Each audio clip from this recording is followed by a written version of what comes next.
In terms of the future, I hope that within my lifetime, maybe we can answer an old question that humans have been asking themselves for a very long time. Are we alone?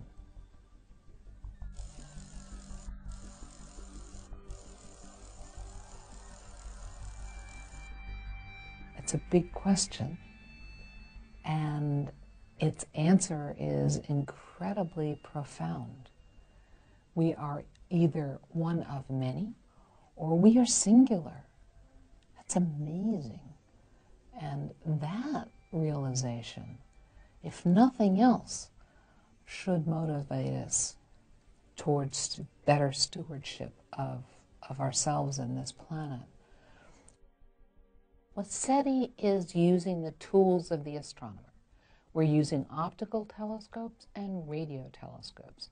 And we're using these telescopes in different ways to try and detect signals that don't appear like the signals that nature produces.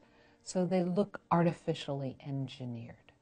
In my case, I use the Allen Telescope Array in Northern California, an array of 42 small 6-meter dishes that are hooked up with a lot of computing power.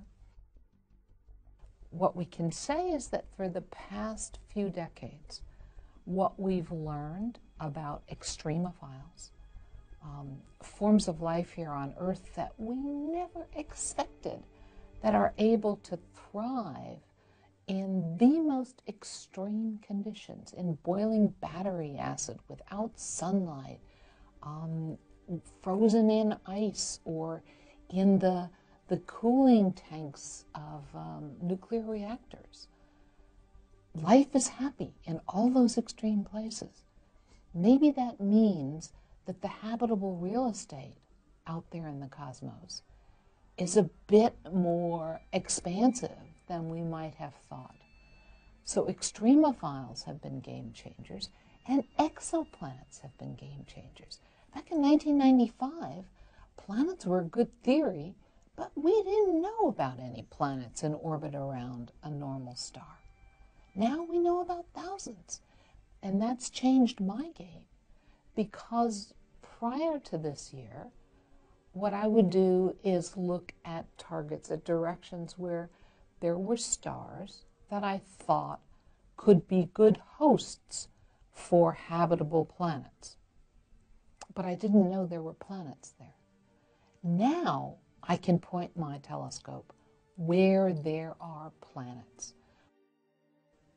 But if we get a signal, wow, we know that it's possible for us to have a long future, because success isn't ever going to happen unless, on average, technologies survive for a very long time, so that two technological civilizations can line up not only in space, but in the deep time history of our galaxy. If technologies last for 100 years, that's the kind of communication history we've had so far, and that's it. Two technologies are never going to line up in the 10 billion year history of the galaxy. But if they do, if they overlap and we get a signal, we know there's a future out there and we can get from here to there. They won't tell us how to do it. I'm not talking about extraterrestrial salvation, but just a proof of concept that it's possible to become an old technology.